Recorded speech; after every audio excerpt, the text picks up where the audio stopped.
Hello, my name is Michael Popa, Executive Director of Mainstream Coalition. Welcome to the second of two Johnson County Candidate Forums, co-sponsored by the League of Women Voters of Johnson County, Mainstream Coalition, Advocacy and Awareness Group Johnson County, ACLU of Kansas, Johnson County Latina Leadership Network, and Northeast Johnson County Chamber of Commerce. In just a few minutes, we'll hear from three candidates running for the Johnson County Board of Commissioners in Districts 2, 3, and 6. Please note that invitations were extended to all 6 candidates running for these positions. However, only the 3 with us today were willing to participate. Despite repeated invitations via email and phone, Rob Patterson, District 2, Charlotte O'Hara, District 3, and Mike Brown, District 6, failed to respond. In just a moment, I'll place the forum guidelines in the Zoom chat along with some additional resources. All moderators and candidates are aware of and have agreed to these guidelines.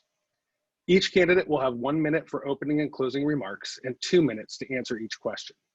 A visual indicator of the time remaining for each answer will be displayed in the Zoom chat.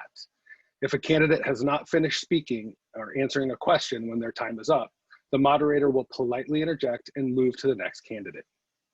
If time allows at the end, we may take questions from the audience. So if you do have a question, please place it using the Q&A feature. Now this is different from the chat. If you're joining from a computer, Q&A should be located at the bottom of your screen. But if you're joining from a tablet or a smartphone, you may have to tap the More icon.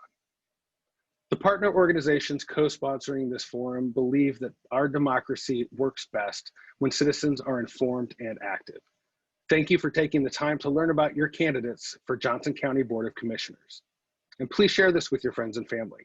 Recordings of this forum will be available on the League's and Mainstream's YouTube and Facebook pages.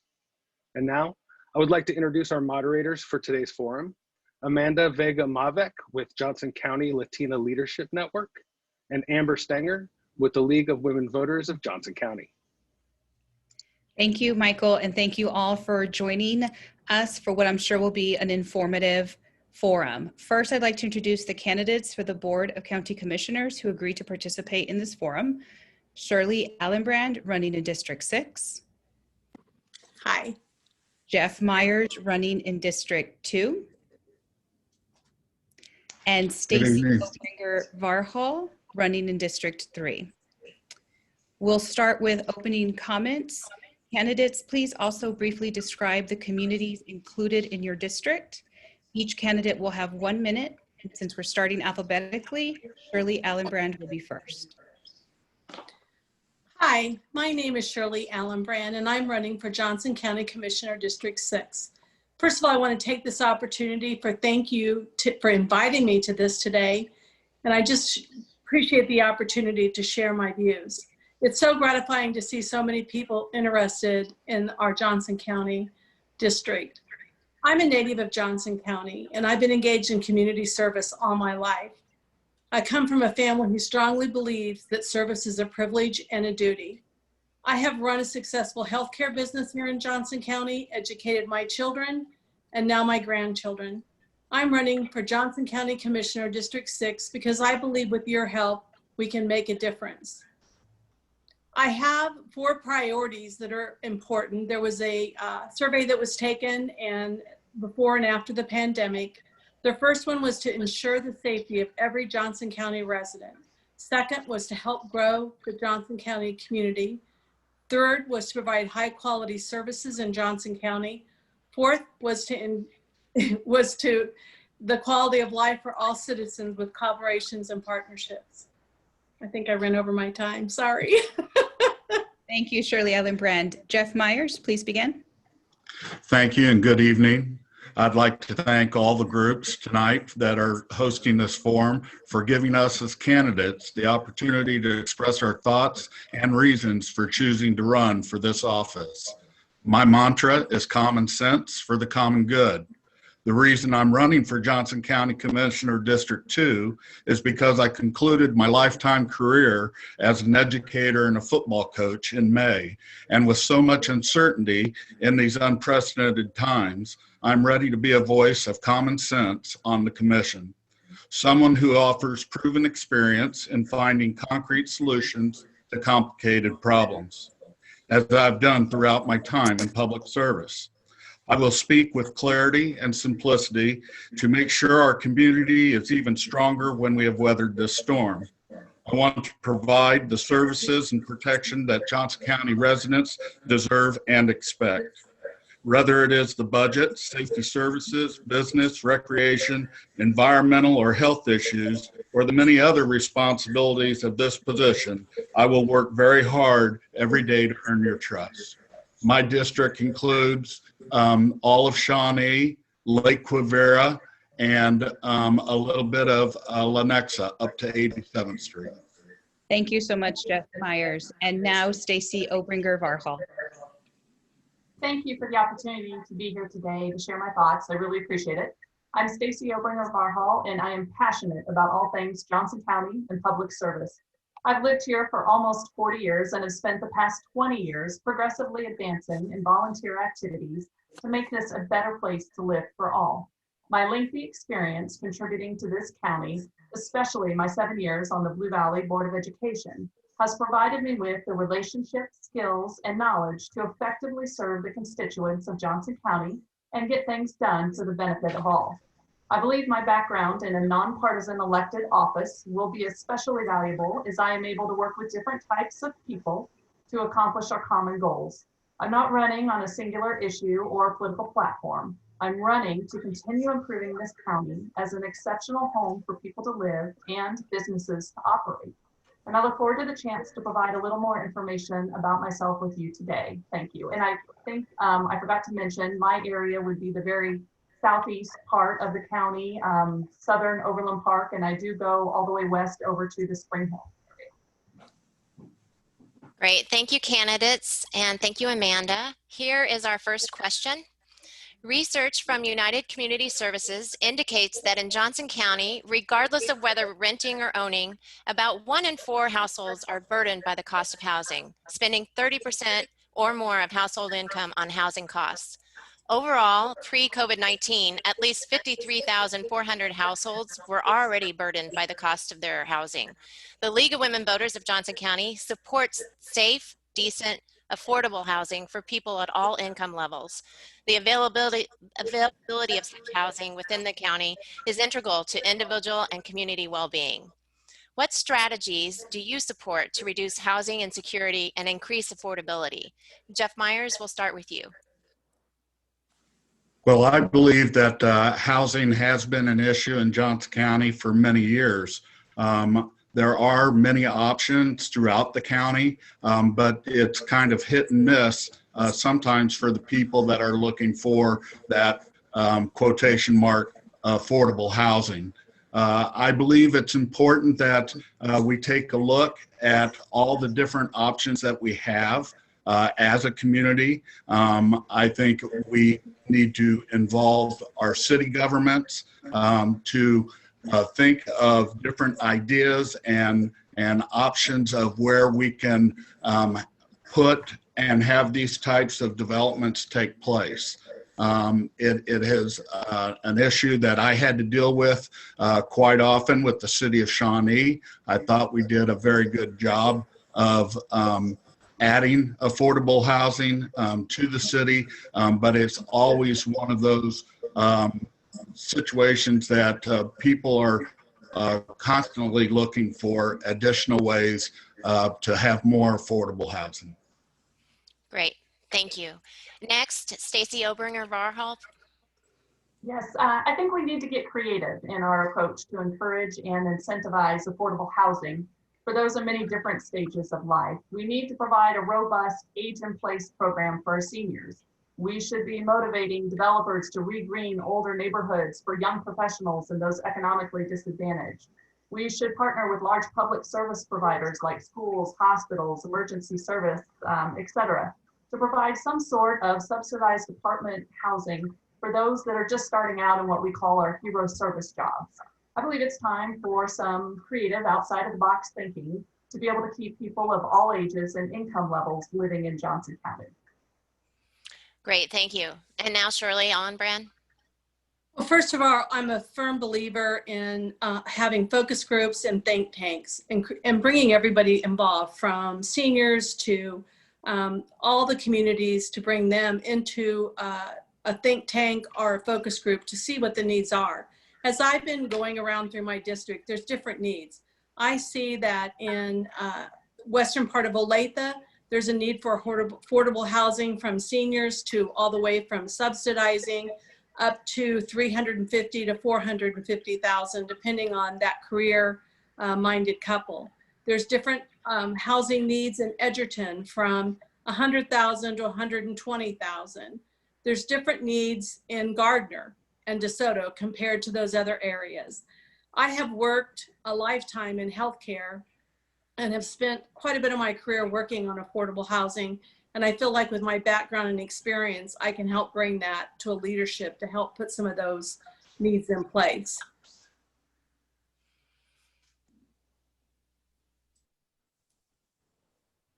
Thank you, candidates. Next question.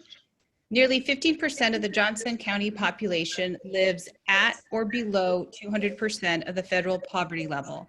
According to United Community Services, for a family of 3, this represents an annual income of less than $40,800. Data indicates that 8 of poor working age residents are actually working full-time or part-time. What incentives might the Board of County Commissioners use to encourage businesses to pay employees at least $15 an hour? What other strategies should the county implement to increase income and expand household sustaining employment opportunities for low-income residents? Stacy Obringer-Varhall, will begin with you. Sure. Well, I think the most important thing is just to have a strong local economy. And right now we're still struggling to recover with COVID. But I think with strong local businesses, whether they're mom and pop or national chains, if they're operating here in Johnson County, we want to make sure they're successful. If they're successful, they're doing well, they are going to need a great employee base, and they hopefully will be willing to pay that at least $15 for those employees at the minimum wage level. I do think that's an important part to strengthen the overall well-being of the county. If people are gainfully employed, they're able to spend money here in the county. It is the cyclical thing that will allow overall the county to do really well. I don't know what incentives or what kind of programs the county could do. That would definitely be something to research or look into. But I do feel like there is definitely a role for the Board of County Commissioners to play in making sure that our families can afford to live in Johnson County, whatever that may be. Shirley Allenbrand. Well, one of the priorities I have is to rebuild the economy and get it back on its feet again. But I think, again, here's where some real partnerships need to be put in place of working with others, working with not only your commissioners, but also working with local chambers, economic development, different organizations out there, like all the organizations we're talking with now. We need to put together a plan and work towards providing that for Johnson Countyans to be employed. And I really don't know at this point in time what that looks like, but I really think that I would be making a commitment to partnership and try to figure out how we could put that together. Thank you. And Jeff Meyers. Well, I know with this economy that the way it is right now, there's a real need for affordable and employment for all levels of income. With me just being retired, it's kind of funny. I've gone out and looked on some sites just to get an idea of what type of employment is out there. And there are really a lot of brand new companies that have come to in my district that are looking for employees, and all of their salaries were ranging above $15 an hour. I think there are opportunities out there. I think it's educating people where to go and where to look, and that can again work. I agree with the other candidates that talk about having a plan, working with different cities again to find out where there are needs for employment and help residents as much as possible in being able to obtain those jobs. Thank you. Our next question is, numerous studies have shown that the best way to save money, create jobs, and clean the environment is to support the use of energy efficient buildings. As commissioner, what would you do to require the use of energy efficient components in all Johnson County buildings? We'll start this question with Shirley Allenbrand. I firmly believe that that we need to expand our sustainability efforts. And local government, it starts with local government, it starts with building, and it starts working with other communities and the schools and the chambers and forming those partnerships. Again, I talk a lot about partnerships because I really believe unless we work together as a team and work with other organizations, we can't make that happen. Being involved in development, my career, I feel like I have a lot of experience in helping bring some of that forward. But again, I would definitely, before I would put a plan in place, would be to talk with those, with other people to try to put that into place. Thank you. Jeff Meyers, you're next. Again, as mayor, I worked with developers many times on projects for sustainability. I think a lot of, even at the county level, these policies are in place. If you take a look at some of the newer buildings that have been constructed in the county, such as Crime Lab, oh gosh, there's a variety of other buildings that have been built, and they have these types of efficiencies already in place. I think it can be reviewed and improved upon at times.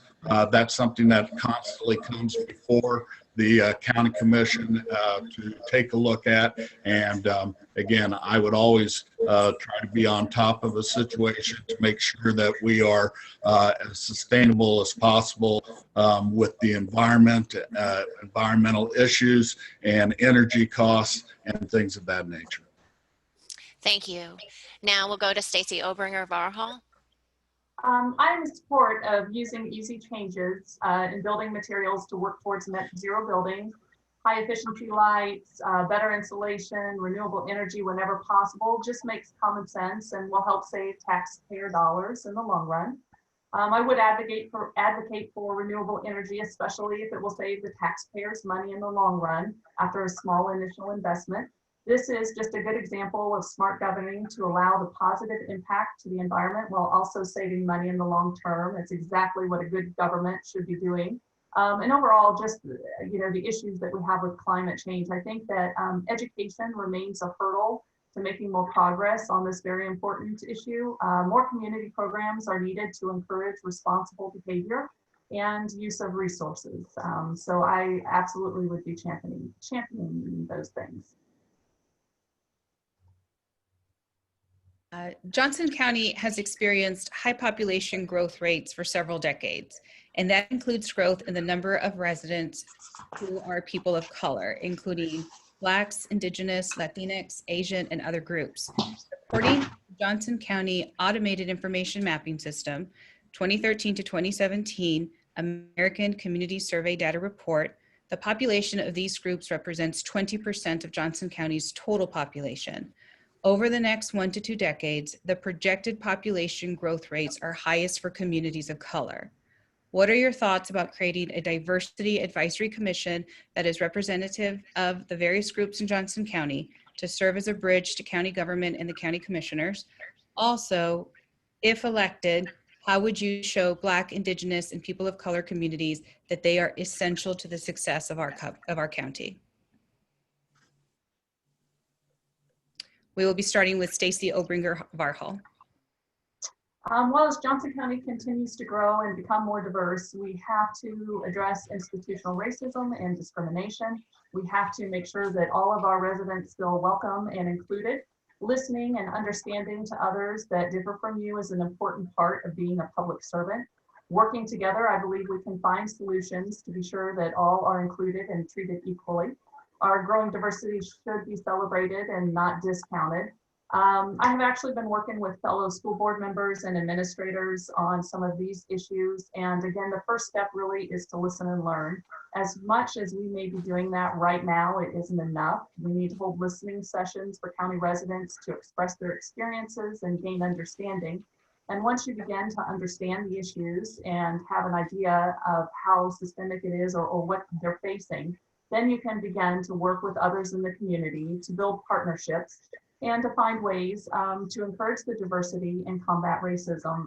I know it won't be easy work, but it will be worth every effort. Jeff Meyers. I've been a resident of Johnson County since 1973. I've been a teacher and a coach for 37 years in Olathe. And so I saw a lot of the changes in diversity throughout Johnson County. My home is in Shawnee, but I taught and coached in Olathe. So I'm very familiar with the change in those diverse groups. I would be very supportive of having some type of board or committee to get people of all different types of backgrounds together to discuss issues and opportunities and educate. And so I'm very supportive of those types of situations and have, as a teacher and a coach, have done that throughout my career. And lastly, Shirley Allenbrand. Well, I have to say, I really like that idea. In my family, we have interracial marriages in our family. And so we have had some family issues with being some racism in our family. I like the idea of putting that committee together. I think that we need to practice and promote more equality for all. We need to start listening, and it needs to be for every group out there to be heard. So I've always said that every voice should count. And so that is something that needs to be put into place now. We need to address it. This can't wait. So this is something that really needs to be addressed. Okay, thank you. For the past 2 decades, Board of County Commissioner races have been nonpartisan. In 2021, the board will decide whether to continue this policy. The League of Women Voters of Johnson County supports keeping the board nonpartisan. If elected, how would you vote on this issue and why? And what other issues might the 2020 Charter Commission need to address? For this question, we'll start with Jeff Meyers. Well, as you know, next year will be the time period for us to address the Charter Commission. That takes place once every 10 years, and that's where the rules and policies for the county are fixed and voted on. And so I think it's going to be a very important time. I am very much in favor of keeping our elections nonpartisan. That's something that's extremely important to me.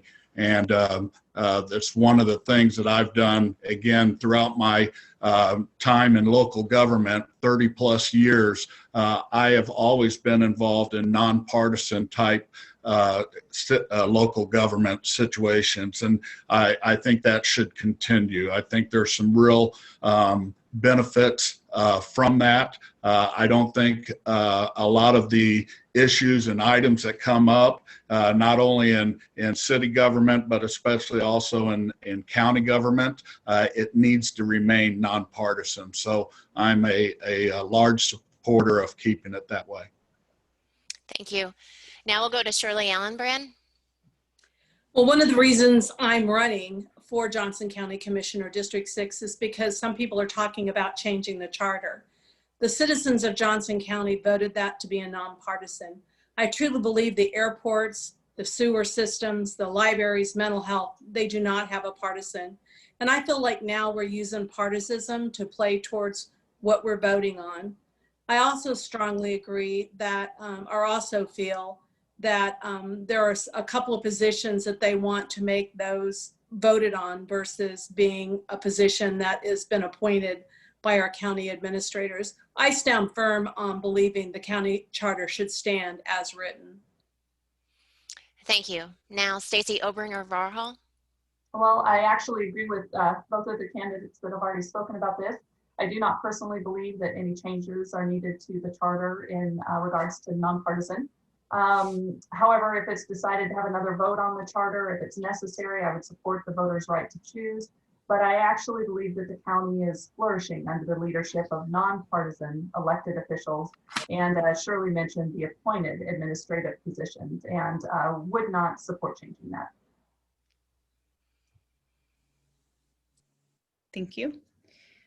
What role should or can the county play in helping local businesses and employees recover from the recession caused by the COVID-19 pandemic? What are your opinions on mask mandates? And what measures would you recommend schools follow regarding in-person learning for K through 12? Shirley Allenbrand, we'll begin with you. Well, first of all, I believe in the mask mandate, and I think it's important to have that in place. And if I have to wear a mask and wash my hands and stay 6 feet away, I want our businesses to stay open. You know, as far as the schools, it's not really the part of the county commissioner role to determine if it's safe or not safe. But I have spent my lifetime, I'm involved on many boards, healthcare boards, KU Advancement Board, a cardiology board, Mayo Clinic, and I hear the medical data all the time. And I really feel like that it's our responsibility to help follow that. And if we need to not spend so much time fighting with each other, and if it just takes to wear a mask, wash your hands, and stay the distance, let's do it to keep our economy going. Stacy Obringer-Varhall. Yes, I would also agree again with Shirley. The masks are very important. All of the guidelines that we have from our health departments are super important for two reasons. One, to get our businesses all the way back open. And number two, to get our schools all the way back open. It seems to me wearing a mask, keeping your distance, especially inside or in large group settings, washing your hands, are all very simple, easy things that we can do in order to benefit the entire community. And I look to the county health department as well as the state to provide guidance to businesses, to school districts, to anybody operating and providing a service about when and how it is safe to open and operate. And Jeff Meyers. I am very supportive of the mask mandate. Again, as a teacher and a coach, I can say that no one wants students back at school more than the teachers. They know that this is when they can do their job to the best of their ability, where they're most comfortable. I will say that I do believe students can return to school under guidelines that, again, I believe you have to follow the science and the data. But the school district that I just left was in Missouri. They've been in school now since the beginning of September, and they have been having great success. Of course, they're following some great guidelines, and the mask mandate for schools is in effect, along with a lot of other planning and policies that they have for students to be in school. At this time in the independent school district, they have a COVID website that you can go to, and it shows the number of students or staff that have tested positive for COVID. I think in the district as a whole, they are under 12 at this time. Thank you. Please provide an example of how you would commit to incorporating diversity, equity, and inclusion throughout the board's office policies and practices. Let's start with Stacy Obringer-Varhall. Well, I think that leadership requires those of us in it to provide opportunities for everyone, to listen to everyone, to set up policies and guidelines that make it easy to include people and engage them, not remove them from opportunities to have input and provide leadership. And if I'm not sure how, right now what specific examples the county could do, but that would absolutely be something that I would be interested in, providing those opportunities for folks. I do think it's going to be more important going forward as our percentages change and as the amount of diversity that we have in the district or in the county continues to grow. I would absolutely want to figure out a way to provide levels of engagement for those folks. Thank you. Shirley Allenbrand. Well, I'm going to go back. I like your idea of having a board to work with the county commissioners. The recent events have really heightened everyone's awareness towards being diverse and listening to the groups out there. So I firmly believe that we need to listen to all. So I feel like if you're voted in as a county commissioner, you should not use your beliefs of religion. You should be working with your constituents of hearing what their needs and wants are. It should not be your personal belief. It should not be what you need to listen to the constituents. So I really like the idea of having a board appointed that helps work with the commissioners to put those policies in play. Our best practices. Thank you. Jeff Meyers. Amber, I just want to make sure that I answer the question to the best of my ability. Would you please repeat the question? Give an example of how you would commit to incorporating diversity, equity, and inclusion throughout the board's office policies and practices. Well, again, because of my background of what I've done in my career, that's part of my being, equity for all, to have diverse situations in all matters of life, whether it's in work or in school or at the county level. I think, again, I would be very much a proponent of having diverse and equitable situations throughout the county. Thank you. Mental health issues are a continuing concern in Johnson County, as evidenced by teen suicide rates and calls for police service. What can the county do to improve residents' access to mental health services and ensure that mental health calls do not divert police resources from crime prevention? Jeff Meyers. I actually have a written response out to this question. I hope I don't go over my time. Mental health calls to police are many times made to prevent crime or because of crime-related issues, as evidenced by the recent call from the Truman Sports Complex for a person armed and shooting at employees. This was a person having a mental health crisis. Mental health crises seem to be more and more common. Continuing education of the county services for mental health is vital in helping residents be aware of the opportunities for help. These services can include mental health, pediatric services, prevention services, mental health audit, adult rehabilitation services, and outpatient use services. Also, COVID-19 information is important for resident awareness. As a retired teacher and coach, I can tell you it's imperative to educate teens about suicide. It's important to provide and receive as much information from our teens as possible. I had great success with that at all the schools that I was involved with. Another important item, though, is the partnership between Johnson County and mental health that they have implemented with many police agencies, and I believe it needs to be expanded. It's been a highly beneficial having mental health professionals available to respond with police officers.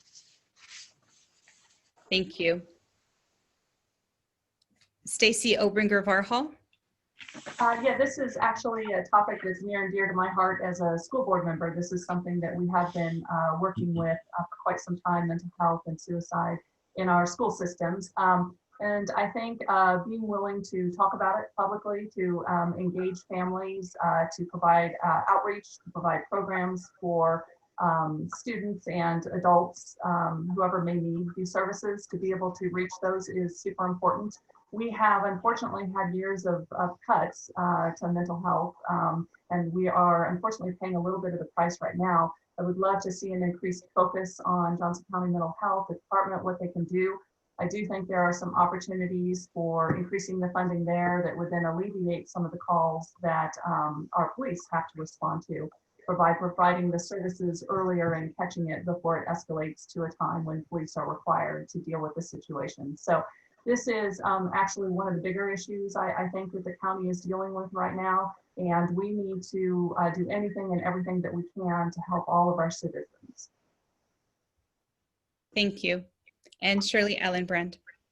Well, this is something that's very important to me is mental health, and coming from a long line of police and military, I know what that is. And then growing up with some mental health within my family.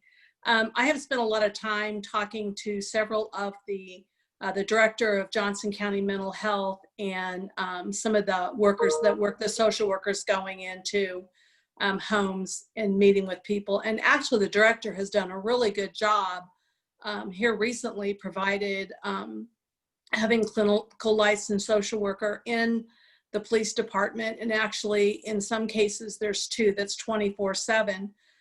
They also are working with the schools right now, providing that help in the schools. I think there's a lot more that needs to be done. And I think we're going to have to take a look at the budget and how we balance that. And it may be diverting funds, or it may be just looking at how we see that. But I think we've got some really good staff with Johnson County Mental Health that we're going to work together with the schools and providing those services to the police department as well. Thank you. One of the tools Johnson County commissioners use to set the budget is the Johnson County Community Survey. Johnson County citizens were asked what they thought was the most critical role for the Johnson County government to play in the next 10 to 20 years. The top response was making sure that necessary health and human services are available. Research shows that our senior population is expected to double in the next 2 decades. If elected, what do you plan to do to prepare for the increased health and human service needs of our growing aging population? We'll start with Shirley Allenbrand. Well, since that's been the industry that I've worked in most of my life, I feel like that is something that's near and dear to my heart, and I know how it's growing. I really feel like there's several things that we can put into place as we're looking at the budget, and it may be just getting very creative of how that could be done. The budget that we had, I looked at that very closely, but the new budget that they just approved, I have not looked at that as closely. I've just been busy campaigning. But I think there's several things to put into place that we need to look at the seniors doing, and it may be getting creative and offering services, and maybe even some tax reductions on their taxes. I think there's a lot of creative things that we can do to work together. But again, we need to partnership with the seniors to find out exactly what their needs are. But those priorities are at the top of my list. Thank you. Jeff Meyers? I'd agree with a lot of what Shirley said. As a commissioner, you always have to be mindful of the services you're providing to residents and weighing them with the amount of revenue that you have to spend. Adding something on that I think seniors are interested in, and something that the commission can look at, is improving transportation needs of seniors. That's something that we worked on in the city of Shawnee, and it was very popular and continues to be popular. And I think the needs for transportation for seniors in situations of needing to get to services that they want and need, such as picking up prescriptions or going to doctor's appointments or even shopping, things of that nature. I think there are some creative ways that you can help build in transportation for seniors that will be helpful. Thank you. Now, Stacy Obringer-Varhall. Yeah, I would also agree that this is actually a really big issue that we're going to have over the next decade or two as those numbers increase, and we need to be planning ahead and thinking about it right now, figuring out what the funding source is going to be for the increase in the costs of the programs, trying to figure out what partnerships we can develop with other city or officials or private businesses, ways that we can come together and provide some solutions and some services for that growing segment. It's going to be really important. And I really love what Jeff said about making sure that we provide the transit. I think that public transit in Johnson County really needs to, I think, first serve the needs of the elderly and the disabled or the disadvantaged. And then we also probably need to look at ways to provide more access to services, not just the physical transport, but just the availability of programs for those aging in the community. And that is absolutely something that I will be passionate about working on. Thank you. The cities of Fairway, Leawood, Lenexa, Merriam, Mission, Mission Hills, Mission Woods, Olathe, Overland Park, Prairie Village, Roland Park, Shawnee, Westwood, and Westwood Hills, as well as Wyandotte County, prohibit discrimination on the basis of sexual orientation or gender identity in public and private employment, housing, and public accommodations. Would you support a county-wide anti-discrimination policy? Why or why not? Jeff Meyers, starting with you. Well, again, I think as I stated, I am supportive of providing that, and so that's kind of goes along with the statement that I made before. I believe you should not discriminate, and that we should all try to be on the same page. And so, again, that's something I'd be supportive of. Stacy Obringer-Varhall. This one is actually pretty simple. It's a resounding yes. Very simply put, any and all humans deserve all rights afforded against any and all discrimination. And Shirley Allenbrand. I'm also in agreement with that. Everybody should have the right to be their own person and should not be bullied or shamed and discriminated against. Great, thank you. Each of you is running to represent a different district within the county. What is the most pressing need of your district that you will make a priority if elected? We'll start with Stacy Obringer-Varhall. Well, I think probably the most pressing need for anyone right now is just how we're continuing to deal with our response to COVID. And I think it's twofold. Number one, getting the economy back to where it was, making sure that our businesses reopen, making sure that our folks have jobs that are still looking and need those. We need to make sure that we have a strong local economy. That is really important to be able to provide all of the services that provide the high quality of life that we're used to here in Johnson County. And I think the second part of that is just the health and the public safety. Just providing the guidance like the mask mandates, those sort of things that allow people to feel comfortable going back into businesses, going back into restaurants, and getting the kids back in school, which is another big thing that I think most in the county are still working through and trying to figure out how to safely do that. So I would say that is definitely the biggest issue. I also do worry a little bit about some of the social things that we've spoken about already, the mental health, the aging.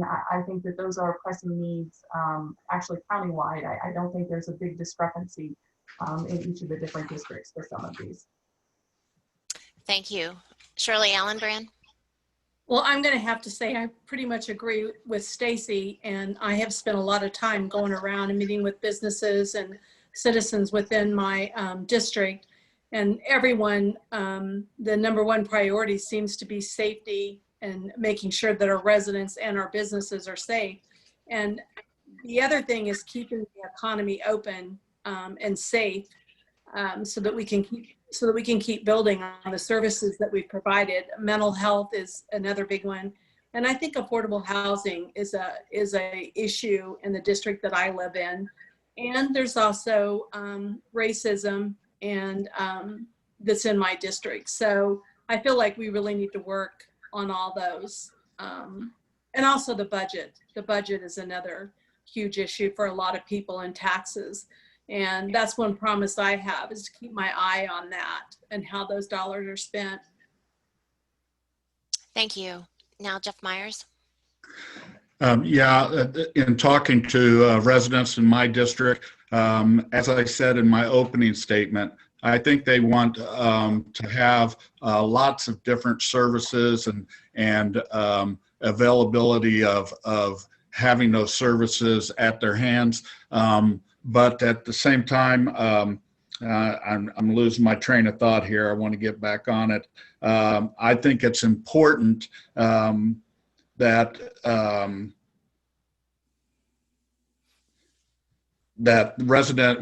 my number one priority is and always has been safety services. So I think that's something that residents really want. But the other thing that I've heard is they just want someone to have that common sense type of outlook in making decisions. And Jim Allen, who was our representative in District 2, just did a wonderful job and was a great in his leadership. And I want to try to fill those shoes as best I can in the same way Jim Allen presented himself on the commission. Thank you. And now we have a question from our audience. The current service system for individuals with intellectual and developmental disabilities in Johnson County is extremely lacking. How will you work to build the service system so that all those who need services can find them? We'll start with Shirley Allenbrand. Well, I've been pretty active on a lot of different boards. In fact, going clear back in the early stages of TLC when it just started. I think, again, you know, a lot of children in Johnson County are in need, not only children with disabilities, but also children that are homeless. And it's surprising how many are out there that are homeless. I think, again, working in partnership with businesses, churches, you know, the chamber, ED department, working with the different communities to find a solution for that. And I think we are lacking in those services. Thank you. Stacy? Yes, I would agree. This is a great opportunity for public and private partnership to provide some opportunities, some outreach to make sure that the folks that need the services are aware of what's available and can get to them. I also would imagine that this is probably a little bit of a budget issue as well. And so looking at sources of funding, whether they're private or part of the county budget, would definitely be a way to go about improving the services that we offer for those folks. Jeff Meyers? I'm in agreement with the other candidates. Being on the Parks Board, one of the services that we provide and have continued to try to enhance is after-school daycare for many needs for students. For teachers, especially at this time with their virtual learning. We are providing services for children and for families for after-school care. I think that's one of those items that's very important, and I like to see the expansion in that area. But everything else that the other candidates mentioned, I agree with. Next question. What infrastructure projects or public transportation innovations would you support if elected? We'll start with Jeff Meyers. You know, one of the things that I think is going to take place, you know, gas prices are pretty good right now, but I think having vision and looking forward, we all know, those of us that are old enough know that those gas prices can change very quickly. I think expanding our charging stations is going to be important, because I think the automobile industry is going to change over to other types of fuels. And I think that's important. So I think that's one thing to look forward to. our micro transit that we have in Johnson County. I think that will need to be expanded to help provide more transportation for more people to, again, get services that they need. I think college students are going to need to have transportation needs for those that are going to go to schools near and around Johnson County. So I think our transit needs are important. I think that's another way that you can work regionally with Kansas City in our transportation system that we have done in the past, and can also, that can be enhanced to provide those transportation opportunities to all. Thank you. Shirley Allenbrand. Well, I know that several commissioners that are currently serving on the commission have, I know that they instigated a kind of a study to see. And so I know some of the transportation that's being provided right now for Johnson County Community College and some other areas. And I know they were studying to see what transportation, where maybe they could change those routes to get more usage out of them. And so I would really be interested in sitting down to see, where that study went and how we can improve. And that was going on before the pandemic. And I agree with Jeff. We need to work a lot harder providing more, you go to other, I've sit on the Lenexa Planning Commission, and I'm also right now on the Olathe Planning Commission.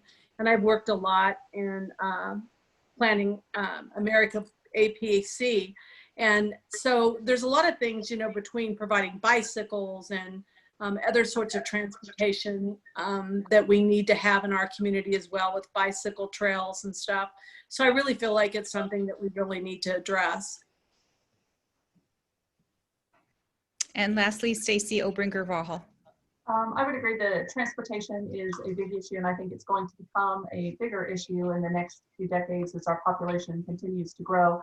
And I think my very first priority for transit in Johnson County would be able to provide the best transit available for our disabled and our elderly citizens. I do support providing, improving public transit as it makes sense for Johnson County. It may not be required in all areas at the same time. But with those increased densities, in particular in redeveloping areas of our county, I think that maintaining a concentration of public transit in certain areas, it allows that service to be more cost effective and more widely available for use. And I would love to see a focus on making sure that we're targeted and strategic about where we implement transit for the county. Thank you. Our time is almost up. So before we go, we want to give each candidate the opportunity to make 1 minute closing remarks. We'll start with Stacy Obringer-Varhall. Sure, thank you. Now more than ever, it is important that we elect the right people to the Johnson County Commission. We have all experienced the importance the commission plays in our daily lives this past year. Strong leadership is critical if we are going to succeed over the next few years responding to the challenges that COVID has presented to public health and our local economy. It's important to have a common sense, moderate voice on the commission. I am the only candidate with a nonpartisan board experience, and I will bring strong leadership skills and relationships developed from serving 2 terms on the Blue Valley School Board. I will engage people from all backgrounds to work together to solve our issues and to continue moving our county forward. I will serve all citizens in the county and do not have a personal or political agenda. I do have a strong personal attachment to Johnson County, and I'm passionate about providing the next generation to have a wonderful place to call home. I want to thank you for your time today, and I hope to earn your vote this November. Thank you. Thank you. Shirley Allenbrand. Well, first of all, I want to let you know I would appreciate your vote in November. I can tell you this right now. I believe in common sense and common values. I'm a very transparent person, and you will always see that from me. We may not always agree on everything, but I will work with you and listen to what your needs are. It's important to me that every voice counts. I'm a firm believer in creating partnerships with local entities and working and meeting with them on a regular basis. I have currently stepped back from my business, and I will make a promise to you that I will work full-time on the Johnson County Commissioner if elected. I would really appreciate your vote in November. Thank you. Jeff Meyers. Thank you. There are differences between my opponent and myself. The two most important differences are, one, my experience. I can hit the ground running because of my 30+ years of local government experience and my current experience as a Johnson County Parks and Recreation Board member. I believe this experience is exactly what is needed, not lack of experience and not knowing what you're really getting. The second difference is because I'm a retired teacher and coach, this will be my full-time position and receive my full-time attention. In closing, I will plan, prepare, perform to the best of my ability, and reflect, which is what good problem solvers do. I would appreciate your support and vote. Before we conclude, I'd like to thank all of the candidates again for taking the time to share your positions and your perspectives with voters. And I'd like to recognize and thank the organizations that made this forum possible. Mainstream Coalition, Johnson County Latina Leadership Network, Advocacy and Awareness Group Johnson County, ACLU Kansas, Northeast Johnson County Chamber of Commerce, and the League of Women Voters of Johnson County. Both Mainstream Coalition and the League of Women Voters will post a recording of the forum on their YouTube channels and on Facebook. So please share it with your friends and families so they too can be more informed when they vote in the November 3rd election. Thank you again for joining us. Have a wonderful evening. Thank you for the invite. Appreciate it. Thank you. Thank you. Thank you.